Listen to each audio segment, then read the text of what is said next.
Salam dan bahagia, Ibu Bapak Guru hebat. Saya Silvina Fida, calon guru penggerak Angkatan 6 dari Kabupaten Gresik. Izinkan saya memulai refleksi pemikiran Ki Hajar Dewantara dengan mengingat kembali perjuangan beliau. Raden Mas Suwardi Surjaningrat atau yang lebih dikenal dengan nama Ki Hajar Dewantara adalah pendiri perguruan Taman Siswa, suatu lembaga pendidikan yang memberikan kesempatan bagi pribumi jelanta untuk bisa memperoleh hak pendidikan. Semasa Insinyur Soekarno menjabat sebagai Presiden Republik Indonesia, Ki Hajar Dewantara dipercaya untuk menjadi Menteri Pendidikan, Pengajaran, dan Kebudayaan pertama di Indonesia.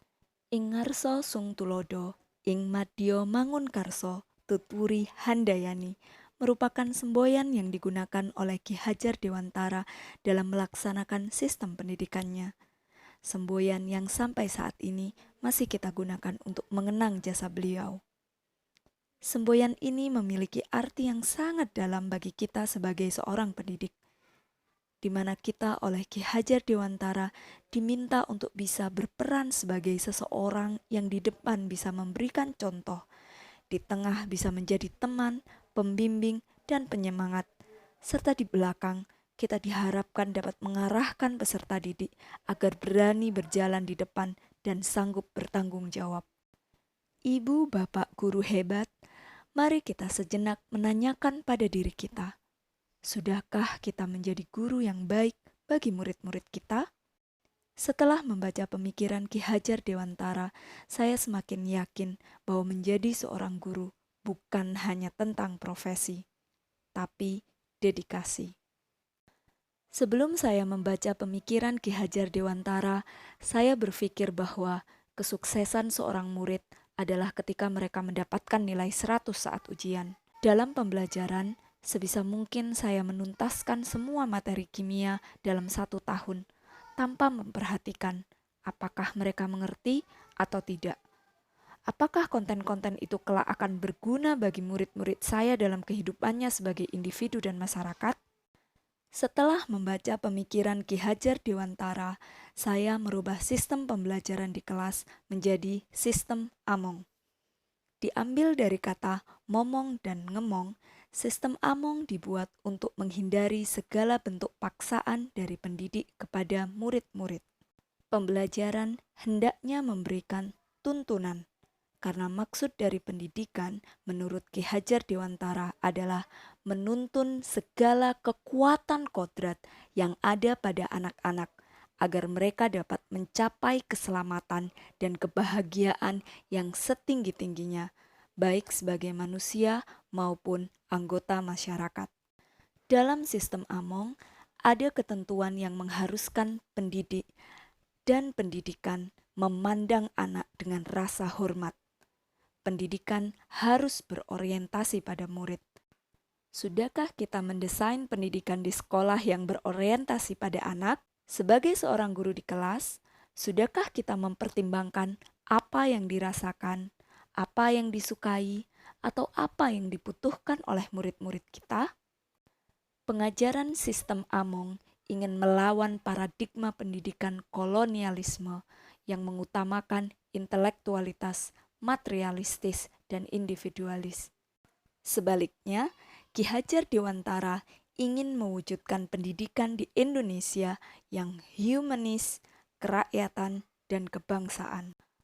Apa yang kemudian menjadi relevansi pemikiran-pemikiran Ki Hajar Dewantara terhadap transformasi pendidikan di Indonesia saat ini?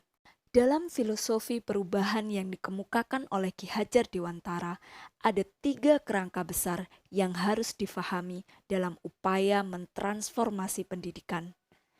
Yang pertama adalah kodrat keadaan, yang berkaitan dengan kodrat alam dan kodrat zaman.